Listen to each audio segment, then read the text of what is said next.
we can. AMZN. So it's one of these. No, they got a price target increase.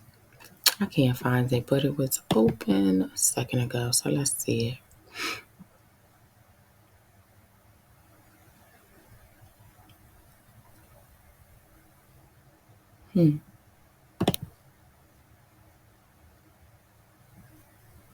All right. I can't find the article. I may have posted it in the group.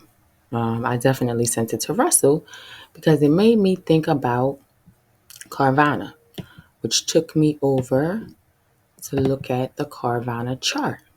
And you see where we are in relation to our Fibonacci. We're at the 71, and we are starting for the first time since the 50 moving average to struggle a little bit to get through this resistance. And Russell and I had already had this conversation, I think related to the weekly time frame chart and his cup and handle. He said, look at that, that's a cup and handle. And I said, well, if that's a cup and handle, Russ, doesn't that mean that it has to come down in order to form the handle? And I can't remember what he said, but in theory, if this is the cup, then in order for it to form the handle, we have to have some type of retrace. That was a week ago. So then I see this article this morning, and it makes me want to dig a little deeper. Now, one of the things that Russell has said to me is that he owns 4 stocks, and one of them is Carvana. And so that made me take a higher level, deeper level of interest in Carvana than I really ever had. But not enough to dig deeper yet because I've just been kind of busy. But I want to show you guys some forensic analysis, I guess, or some in-depth analysis of these companies. And it'll help us figure out what direction to trade Carvana in, but it'll also help us figure out if we want to be like Russell and add Carvana to our portfolio. So we're just going to pull some quick metrics on Carvana and see what excited him so much about it, because I really have not. I built portfolios in 2020 and 2021, and I really haven't built a new portfolio since then, honestly. Been doing other things. But I'm curious about this one because I would like to build another portfolio as a part of teaching that class again. This is interesting. Okay. So they are not a baby company. They IPO'd in 2017. Got great free cash flow. Operating profit margin is positive. Last year it was not. Net profit margin is fair compared to others. PE ratio looks good. Everything is positive. What I'm interested to see is whether or not debt is growing. That makes sense. Revenue per share, $98.52. And of that, $7.35 is maintained for operations. It's dropping a little bit. Net income, free cash flow. Just the fact that they have that is good. And we'll talk about VNO and HWAIF as well, but not on this video. We're going to do Carvana, and then we'll probably get into just some charts. I haven't even picked out charts yet, but I did want to show you guys this exercise. Okay, 3-year revenue growth per share. So it is, over the last 10 years, it's grown 34.46%, which is great. Growth is slowing, but I guess that's to be expected. And you have to think about everything on a macro perspective. So if you think about everything that we've been through in the last 3 years with COVID and the country recovering from COVID and what's been going on with the used car market, it makes sense that their growth is slowing. But over the last 10 years, there's some significant growth. Net income is following the same trajectory so it's flattening.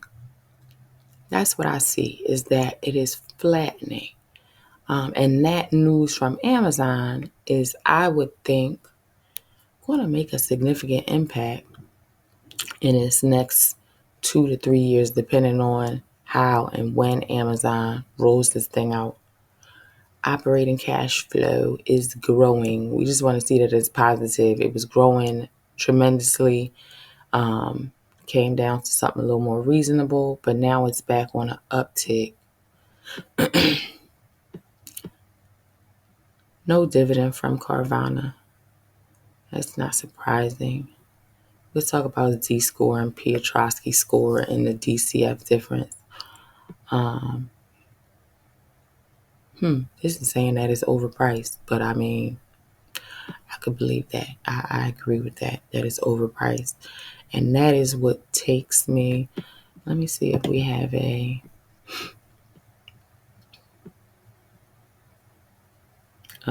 like a profile sheet for Carvana. I doubt it. But while we're looking at charts, I will create one. It should be here. It's at the bottom. Here we go. Who is their competition? Obviously, Amazon is not listed here yet. I don't know who any VRM is familiar.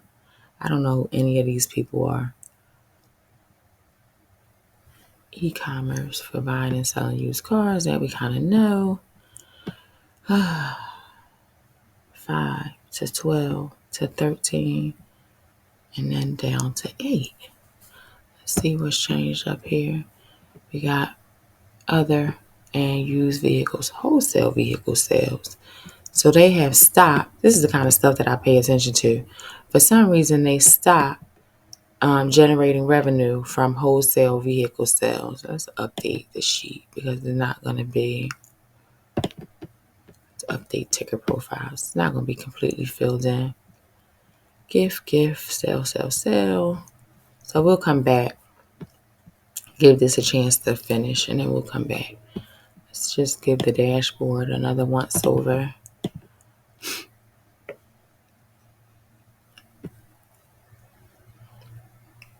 I want to talk too about once these companies end up here, whether or not it's too late, and how to identify companies before they end up there. Life stance. LFST. Do I have a pen handy? So this is a great way of identifying stocks before they end up 220%. But I'll explain the risk. Netflix was downgraded. I knew that yesterday. I'll explain the risk. Price target raise. I think this is 275 on Amazon. So we got to look at Amazon's chart. I know exactly what it looks like at an all-time high. All right, that's that news.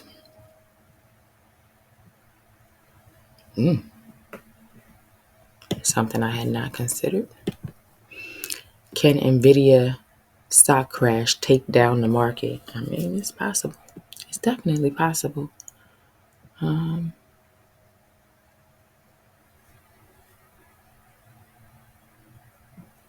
We want to look at this stock as well, so I'll open the article as a reminder. And if you guys ever have questions about, because I'm not necessarily, is Palantir's deal with Booz Allen a game changer? I'm not necessarily telling you why these are interesting to me and why these things are making me want to look at Monster Insider Trading Alert. Now, that's something we will be able to find on my dashboard. We don't really have to read that article, but let's open it anyway.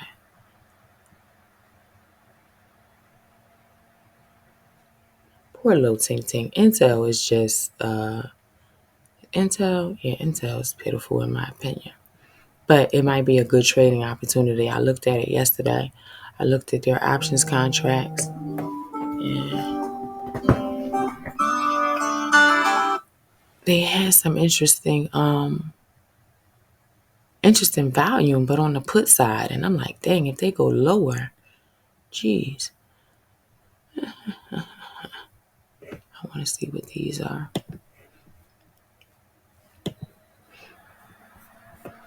All right. I know we had something that was interesting to me over here. Thought it was today. F sale. Okay, so it is. It is today. And what else? FedEx on the 19th. All right, that's pretty much all we need to look at here. Let's get into Carvana's chart and this handle that has to form on this cup. And like I told you guys, this is definitely a chart pattern, but I've never traded cup and handles. It's just not one of those things that I got into. But like based on Russell's logic, if this is the cup, then the handle would have to go down. We are trading at those levels that produce explosive moves. Let's see what this is about. Maintain that 320.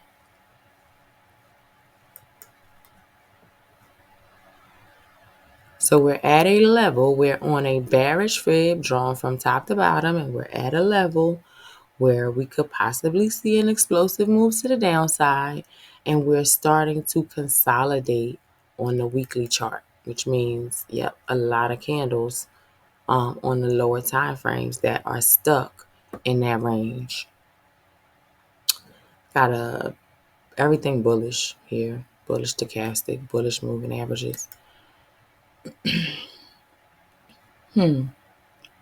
First sign of starting to break down is on the 4-hour chart. And that's always the first signs of a reversal or a retrace always start to happen on the lower time frame chart. And so that's the cross of this 2150. It traded below there, which it should do. So this is your first sign of bearishness happen on the 4-hour chart. When those cross, we got a nice down move from 256.99 to 234, so about $20 to the downside, and then we started to come back up. But you see that we're overbought. None of this is surprising me about this chart or this company right now. Let's see if we can get a smaller fib in here somewhere. I'm going to take, this is a great area on the 4-hour chart to draw a fib. So I'm going to take that, low to high, change the color so we can see it. And then let's break down.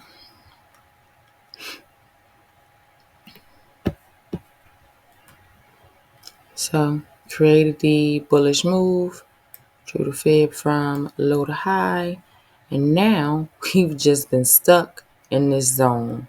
And it really doesn't say anything, but it does also say we don't want to leave this area for some reason. We don't want to go to the upside. We haven't gone to the upside. Struggling to go to the upside, and that 257.38 is a really strong resistance. So let's see where. Wow. You see that? So this little yellow line here is the, let me see if I can get a pointer. This yellow line is where price is right now. And so that had acted as support all of that time. And it seems that now it has become our resistance. Let's go back. I kind of think that you guys know where I'm going with this. May or may not be something that I trade. But you should know that if it does decide, I'm going to stop looking at anything below the hourly. Maybe I'll look at the 30 to get entries. But I'm going to stop looking at stuff below the hourly. You guys know that if we do take a retrace today, it'll be to the 249. And if that 4-hour indicator of potential bearishness is anything more than just a blip, that we are going deeper to possibly 199 to 205. Let's see how that aligns with our cup and saucer. Cup and damn saucer. 20, what I say? 199 to 205. So we could come into this 21 moving average. Let's watch for it. Let's certainly watch for it. February 20th. Okay, that's that. Let's take a peek at Amazon.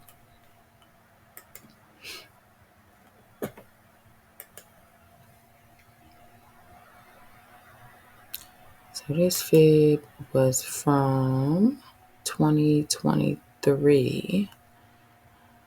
And it was a bearish fib, I guess, drawn from here to here. So now we're at the 1.5 level of this fib. Our eventual target is the 2 at 291, which makes a whole lot of sense. Let's just take this off. You see the old fib. You see what it did. You see that we're almost at the 1.5, which means we're going to get stopped for a little while there. But you know that eventually we're going to 291. So now I want to flip this fib. I'm not going to flip it. I'm just going to delete it and draw another. Got retrace in. This is technically our double bottom right here. 100% retrace. Took off. Blew through the 0.5. Our next target would be, there's a level one here. There's the, no, this ain't here. As a matter of fact, the 0.28 is in here. So that's probably here. Got hung up there a little bit. Blew through the 0.5. And we are likely headed to the 1 and probably, let's see. Let me know what you guys thought of, see that divergence? Let me know what you guys thought of this video because it is a little bit of a different format, but that is a upward slope, flat or no slope.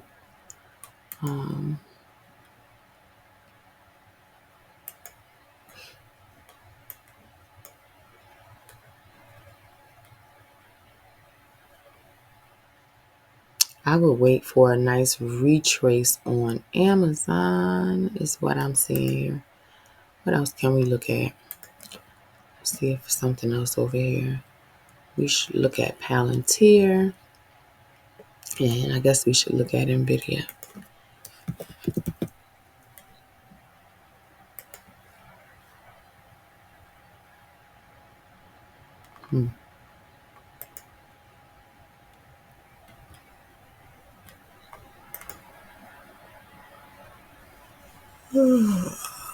Daily.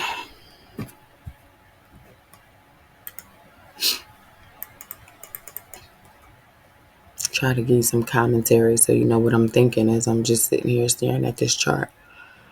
We got remember it'll turn around at the 50 as well. So we got a bullish cross on the stochastic at about the 50 level. But what I see is a potential for a double top. And you know double tops are M's. And the last leg of the M is bearish.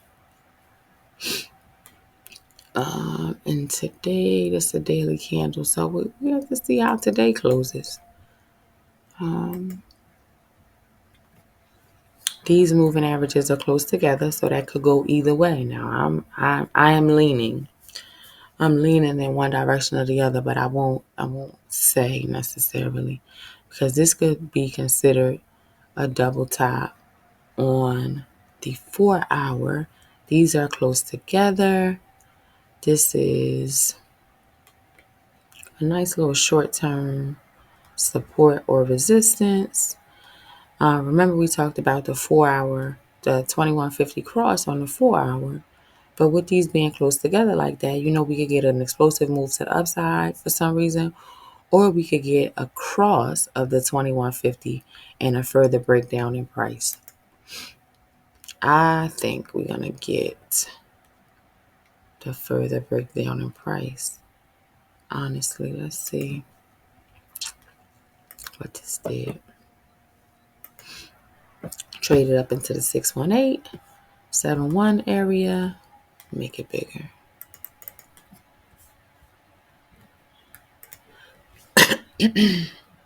Traded up just beyond the 618. Tried to take the 7-1. Could not get above there. Failed. Went down to the 200 moving average. And now it looks like we're about to make another. We got a bullish pattern up there. But it looks like we're about to make another attempt. And it will be the third attempt at this 200 moving average. And so let's just say if we do go bullish, let me put this level back on here. We want our -28 back. And I want to save this so that we always have it.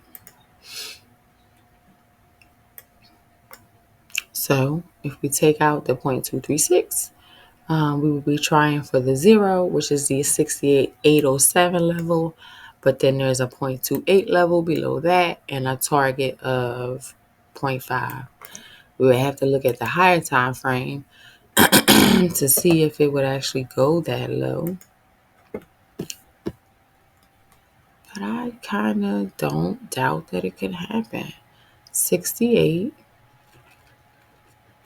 If we so, one of the reasons I say that is if we drew high time frame fib out, it opens up all of those levels. 60, 56, 52. But I would say certainly 68 is in play, and somewhere between the 21 and the 50, which is 55 to 68, may be in play on Palantir.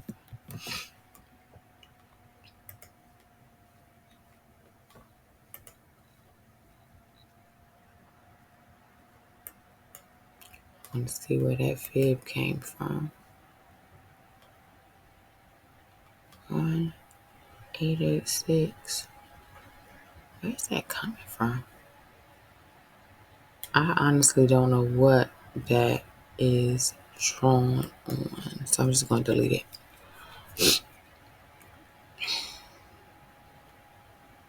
How did this stuff get way up here? Oh, it might have been NVIDIA split. NVIDIA split. That's where it came from, I think. All right, here's our spot to draw our fib. And then traded into the 7-9, 618. And then we slowly made our way up back to the 0. And now we're struggling. So I believe that it's just easy to say we're going to 125. But let's just confirm. Got to take out this low, which is 128.74. But if we take out 128.74, we're going to 125. This tells me that we will have a rejection in this area, and we'll get another red candle here. And we just take 125 as a target. But if it goes lower, let me see why it might go lower. What we have in that area. Resistance, I call it resistance, support, but whatever it was hung up at that area. The fact that the candles are above it means it was support, but you see what happened. So 125.38-ish is a strong level. If it breaks below that, we could call 115 a target. We turned at the 7.9, the 6.18. So it is completely not unreasonable that we would make a stop at the 0.5. See it? It stairs. 7.9. Trade up, trade back. 6.18. Trade up, trade back to the 0.5. So that's all I'll say. Let me see how long we've been on here. 26 minutes. We only had 4 minutes to go anyway. So give me some feedback on this video. Let me just peek at Carvana real fast before we go. That script takes really long. They have some patents. It's not really what I care to see. I know that this is the area where if they had government contracts, they would show up there. Didn't expect to see anything there. I do expect to see some stuff populating here with our government representatives trading Carvana. But when it populates, maybe I'll do a little video or give you guys a screenshot of it later. Such a whack logo. All right, guys. Happy trading. I'm going to go start putting some stuff in the chat.